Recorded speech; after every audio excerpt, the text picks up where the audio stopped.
Jill had only 700 meters left to walk from the bar where she was sitting with her coworkers, celebrating the weekend, to get home. A 700-meter route Jill had taken 1,000 times before. A familiar and safe path. But that night, she didn't know why she didn't feel safe at all. That weekend night, Jill was really happy and full of energy. It was a Friday night in Melbourne. The bar was really crowded, and everyone was celebrating the weekend and taking a few shots. Jill was among them, a beautiful 29-year-old woman. Jill was originally Irish. She spent her childhood between Ireland and Australia because her dad worked there. She finished university in Dublin, and that's also where she met the love of her life, Tom. In 2008, when they were both 25, they got married and had lots of plans for their future. They wanted to live in Australia, Jill's second home. Jill's parents also moved back to Australia to live there. So, a year after their wedding, Jill and Tom moved to Melbourne. Jill started working at ABC Radio, and life was perfect for Jill and Tom. They had found their home and were looking forward to a bright future. But everything changed on September 21st, 2012. That day was a Friday. The work week was over, and Jill and a few of her colleagues wanted to hang out together. At 5 in the afternoon, according to the CCTV footage from the ABC radio station, Jill and one of her colleagues clocked out and left the building. But they didn't go home. It was one of their colleagues' birthdays, and they celebrated at an art gallery. After that, Jill and 3 of her colleagues went to a hotel called the Brunswick Green. From there, they headed to the bar section. This bar was on Sydney Road, which was a very lively street full of restaurants, shops, cafes, and bars. It was around 1 in the morning when the bar closed. But Jill and one of her colleagues still wanted to have another drink. So they went to another bar called Ticket, which was just a few meters away. At 3:30 in the morning, Jill and her friend left the bar. Her friend suggested they take a taxi, but Jill refused because the apartment she shared with Tom and Lise was about 700 meters from there, roughly a 10-minute walk. It was a route that Jill could walk even with her eyes closed. But that night, everything was different. A sinister event was waiting for her on Sydney Street. It was 4 in the morning when Tom suddenly woke up. He looked at the clock and was surprised that Jill still wasn't by his side. Jill hadn't come home yet. It was really strange for Jill to stay out without letting Tom know. Tom picked up his phone and called Jill, but no one answered. He didn't give up and called her several more times, but each time he only heard her voicemail. At that moment, Tom got really scared. He felt like something bad had happened. Right then, he went out into the street to look for Jill and called her friends too, thinking maybe Jill had gone to see them. But no one had any news of her. When the sun rose, there was only one thing left for him to do. He had to go to the police and report Jill missing. Jill's disappearance quickly made headlines in local and national media, especially since she worked at the radio station herself, and her colleagues were doing everything they could. They also put out calls on social media and created a special Facebook page dedicated to searching for her. Jill's photos were published in local newspapers, and her missing posters were distributed all over Melbourne, especially on Sydney Road, so her picture was everywhere. Meanwhile, the police focused their attention on the route Jill had taken. They were sure that something had happened in that 700 meters from the bar to her house, where she was last seen. That's precisely why they tried to reconstruct Jill's entire route home, where she likely disappeared, using various CCTV footage from numerous shops, restaurants, and bars along the way. And LT, break time equals 0.5s/NGT. She walks north on Sydney Street, walking briskly, and along the way, she runs into a few other people. It seems like Jill knows one of the women. She hugs her, but then continues on her way. She passes by a pita shop, a pastry shop, and a kebab place. While the southern part of the street, where Jill and her friends had been at the bar, was still busy, the northern part was much quieter and darker. At 3:38 a.m., security cameras inside a bridal shop showed Jill walking past the store. Now, there were only 400 meters left to her house. Just 400 meters and she would have been home and safe. But Jill wasn't alone. A man in a blue hoodie suddenly appears next to her. Jill is surprised and stops. The man starts talking to her. Jill hesitates for a moment and looks around. She lets the man walk ahead of her, and at that moment she considers taking a different route, as if deep down she sensed something terrible was about to happen. After seeing this footage, the police knew that the man in the blue hoodie had to be connected to the case. So, the police started searching for him. The first place they found him on CCTV was at 5:41 a.m. on September 21st, 2012. He was standing in front of an ATM, wearing sweatpants and a hat, and when he withdrew money, his expression was completely blank. At 7:28 a.m., the next CCTV camera caught him again. This time, he had changed his clothes. Now he was wearing a shirt and holding his jacket. He was walking with his girlfriend and entered a hotel called the Quiet Irishman, where apparently a company was holding a celebration. This was exactly 4 kilometers away from Jill, who had no idea that just a few hours after her fun night with friends, it would turn into a horrific nightmare. 2 hours later, the man, his girlfriend, and one of his coworkers left the hotel and got into a taxi to go to another bar.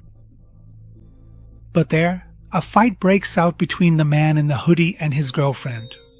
Apparently, the argument was so bad that one of their coworkers took a taxi and left early. And it wasn't just him who wanted to leave. The girlfriend also sneaked out of the bar under the pretense of going to the bathroom, caught the first taxi she saw, and went home. Security cameras show the man at 12:24 a.m. calling and texting his girlfriend again. But in the end, the unknown man is left alone. He leaves the bar, puts on his hoodie, and an hour and 10 minutes later, he's seen on a street in Sydney near a bridal shop. He's following Jill there. The police don't know how he got there. No security camera had recorded his image up to that point. They could only guess one thing there. After his girlfriend left him, apparently, he was extremely angry and full of rage and hatred toward women at that moment, when he suddenly saw Jill. It didn't take long for the police to identify the man in the hoodie. He wasn't a stranger to them. At first glance, he seemed like a very ordinary person. This man was none other than Adrian Bailey. He had a criminal record and a deceptive appearance.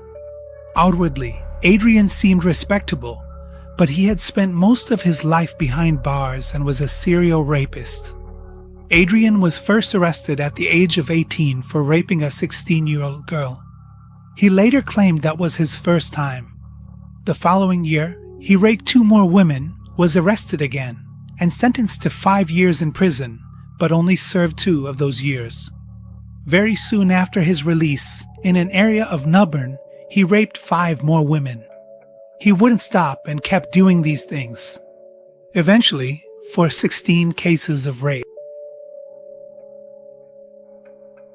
But again, unbelievably, he only served 7 out of those 11 years in prison. He was released on bail for the rest of his sentence. As soon as he was free again, Adrian showed his wild side once more. He got into a fight and beat a man so badly that his jaw was broken. The victim filed a complaint, and Adrian was prosecuted again. He was supposed to go back to prison, not just for the assault, but also for violating the terms of his parole. But this time, his lawyer filed an appeal, and until the next court session, he was allowed to remain free. And it was only because of this that Adrian was able to freely roam the streets on September 21st, 2012. The only reason Jill couldn't make it home that night. Before we continue with the story, please support us by liking and subscribing. Thank you so much. When Adrian was arrested as the main suspect, the media caused an uproar. How is it possible that a repeat sex offender could be free? Especially when, after being released on bail, he committed another crime. When he's only waiting for his appeal trial. Adrian Bailey denied seeing Jill during his interrogation.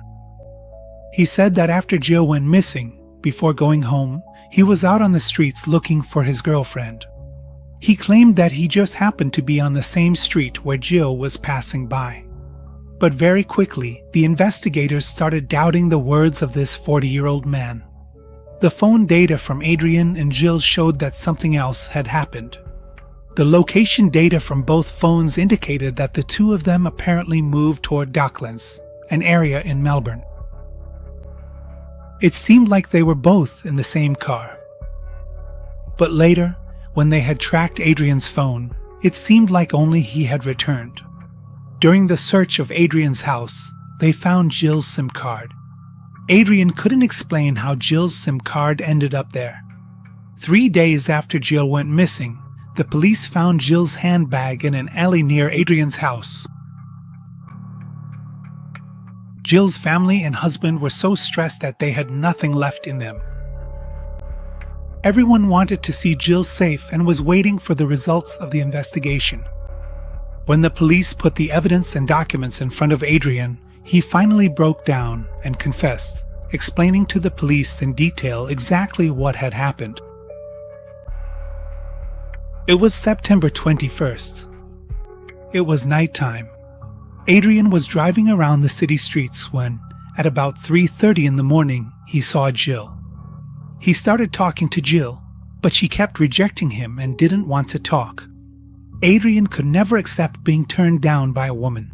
At that very moment, his hatred toward women flared up inside him. Let's not forget that 2 girls had left him at the bar. That's why he was really upset. Adrian tried to kiss Jill and touch her body. But Jill resisted. She slapped him and kicked him right between the legs. But this delicate woman couldn't stand up to Adrian, who was a big, strong guy. In a nearby alley, he raped her. According to his own words, he was crying at the same time.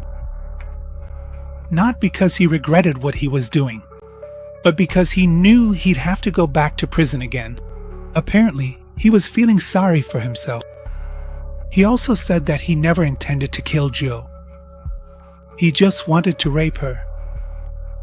And that was exactly what he didn't want to happen, so he tried to silence the girl and eventually strangled Jill. He left Jill's body in that same alley and went home. A little after 4 in the morning, he came back. He had brought his car from home to take Jill's body away, and he had also brought a shovel. He only took her phone. Jill's purse stayed there. He put Jill in the trunk of the car and drove north for 45 minutes until he buried her body and her phone, then headed for Melbourne. On the way back, he ran out of gas. He got out of his car and stood in the middle of the road. After a few minutes, a driver stopped for him. He offered to take him to a gas station so Adrian could buy a gallon of gas. The stranger who helped him had no idea he was helping a murderer. At 6:16 in the morning, security cameras at the gas station showed Adrian Bailey buying gas, and then getting back into the stranger's car, who drove him back to his own car. That same day, Adrian cleaned his car. At a gas station, he was caught on camera buying cleaning supplies. 2 days later, he also changed his car's tires. This way, the tire tracks at the place where he buried Jill wouldn't give him away, but in the end, the data from Jill's phone exposed him as her killer. Jill's disappearance and then her death got a lot of media coverage. and fear spread throughout the whole community. Not only did people demand severe punishment for Jill's killer, but they also wanted violence against women to stop. Many young Australian girls and women saw themselves in Jill's place. A woman who, after a tough work week, just wanted to go out with her co-workers, have a drink, and have a good time. They all knew that fear that followed them whenever they walked the streets at night. Every walk home in the dark felt like a danger. Every dark corner or alley was a risk. Every stranger who followed them was a potential threat, every catcall a possible danger, and every rejection could mean a woman's possible death. 2 days after Adrian brought the police to Jill's body, a memorial was held on Sydney Street. Tens of thousands of people gathered, filling the entire street for several kilometers. They mourned together and laid flowers. It was the place where Jill was last captured on CCTV. But more than anything, people were demanding justice for Jill.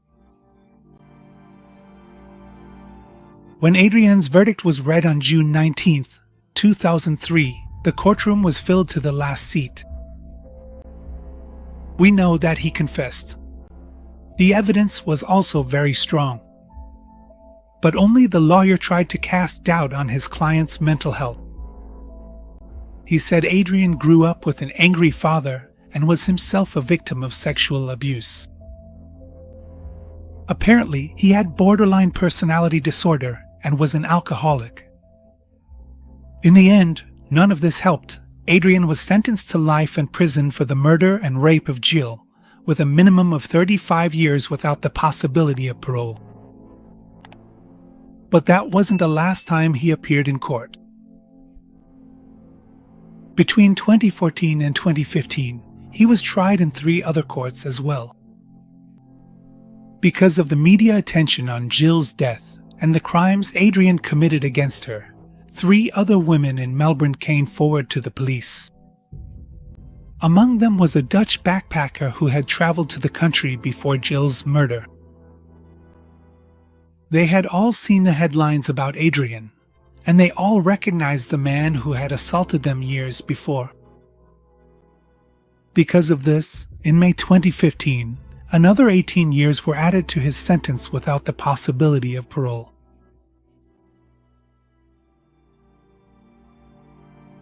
Jill's murder truly shook and changed Australia, especially Melbourne.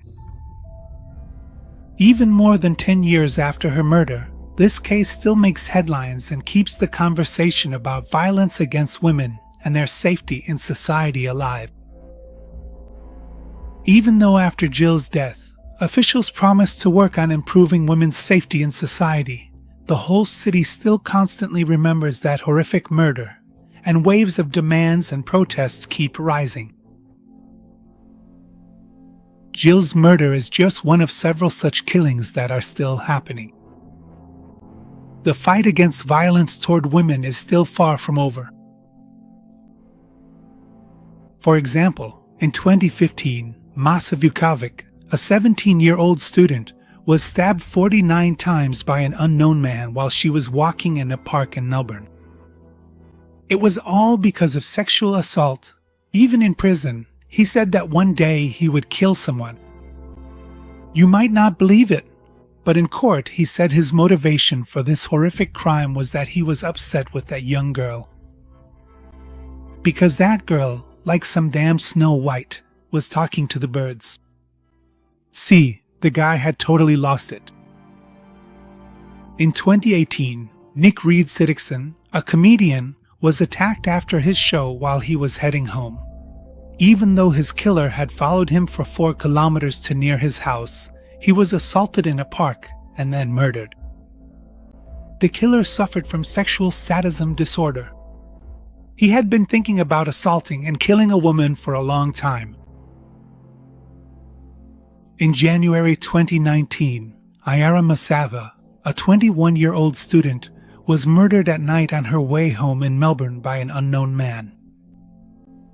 Even though she tried to stay safe by talking to her sister on the phone while walking home, In April 2019, the body of 32-year-old Nadalina was found in an alley in Chinatown. Her killer was her own boyfriend, who had a history of domestic violence and threatening behavior toward his ex-girlfriend. Just a week after being discharged from a psychiatric clinic, and while Nadalina thought she could save their relationship, the man ambushed his girlfriend in a dark alley and then strangled her. In May 2019, 25-year-old Courtney was found in the same park in Melbourne where Nikki, the comedian, had been killed. Her killer had been out on bail for less than a month. The reason was that he had been jailed for beating and threatening to kill his girlfriend, but while in prison, he never confessed to Courtney's murder. Even Jill's husband follows the news about violence against women and often remembers Jill in his former homeland. After Jill's death, he returned to Ireland. He couldn't stay in a city that constantly reminded him of the huge loss he had suffered there. He never forgot his wife's death, and even now, he continues to work in the community to raise awareness about domestic violence against women and fights against the patriarchal structures that make such violence possible. Even years after his wife's death, the pain of losing her is always there for Tom. On July 28, 2018, he posted something on his Facebook page that went viral. Today should have been our 10th wedding anniversary. 10 years ago, I was lucky enough to marry this incredible person. That morning, I kept practicing how to tie my tie. I was so nervous because I just couldn't get my tie not to look right. I was thinking about those seemingly endless times we spent together. I thought about our future experiences and all those unpredictable moments that would make up our life together. As I imagined this future, I kept crossing out the extra lines from my wedding speech, and while I was writing, my attention kept drifting between the wine and my pen. I used to dream about what we would be doing in 5 years, 10 years, 20 or 30 years from now. But we didn't even make it to 5 years. 4 years later, she was taken from this world brutally and violently. Jill lived her life as if it was filled with love, compassion, laughter, and strength. That piece of trash who took her life is remembered through violence, misogyny, hatred, and death, but his faint shadow can never extinguish Jill's light. I carry the scars of Jill's death with me because they remind me to carry her light within myself.